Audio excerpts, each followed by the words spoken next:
যে রাজনৈতিক দল গঠিত হয়েছে, যদিও তারা এখনো রাজনৈতিক নিবন্ধন পায়নি, তারপরও আমরা তাদেরকে জায়গা ছেড়ে দিয়ে আমরা এই শাহবাগে আমাদের এই প্রোগ্রামটি করছি। দেখুন, আমাদের তো এই প্রোগ্রামটি ছিল শুরুতে শহীদ মিনারে। সেটির একটি কারণ ছিল যে আপনারা জানেন যে শহীদ মিনারে গত বছর এক দফা দেওয়া হয়েছিল সকল রাজনৈতিক দল, সকল ছাত্র সংগঠনের সমষ্টিগত সিদ্ধান্তের ফলে। তারপর আমরা সেই জায়গা থেকে শিফট করে আমরা এখানে শাহবাগে আমরা স্থানান্তর করেছি। যদিও এটি খুবই আজকে ব্যস্ত একটি দিন, সপ্তাহের প্রথম দিন, আমরা জানি যে নগরবাসীর ভোগান্তি হবে, তারপরেও কিন্তু আমরা কোনো সংঘর্ষ চাই নাই, কোনো বিভাজিত রাজনীতি চাই না। আমরা তারপরে এখানে আমরা শিফট করেছি।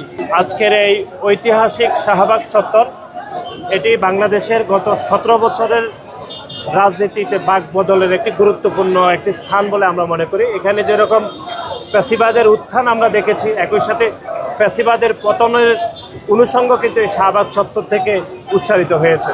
সুতরাং আজকের এই ঐতিহাসিক শাহবাগ চত্বরে বাংলাদেশ জাতীয়তাবাদী ছাত্র দলের ঐতিহাসিক ছাত্র সমাবেশ অনুষ্ঠিত হবে।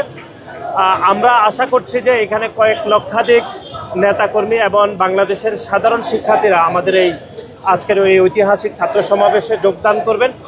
আমাদের দলের ভারপ্রাপ্ত চেয়ারম্যান, আমাদের ছাত্র দলের সাংগঠনিক অভিভাবক জনাব তারেক রহমান আজকের এই ছাত্র সমাবেশে প্রধান অতিথি হিসেবে বক্তব্য রাখবেন। দেখুন, গণ অভ্যুত্থান পরবর্তী সময়ে বাংলাদেশ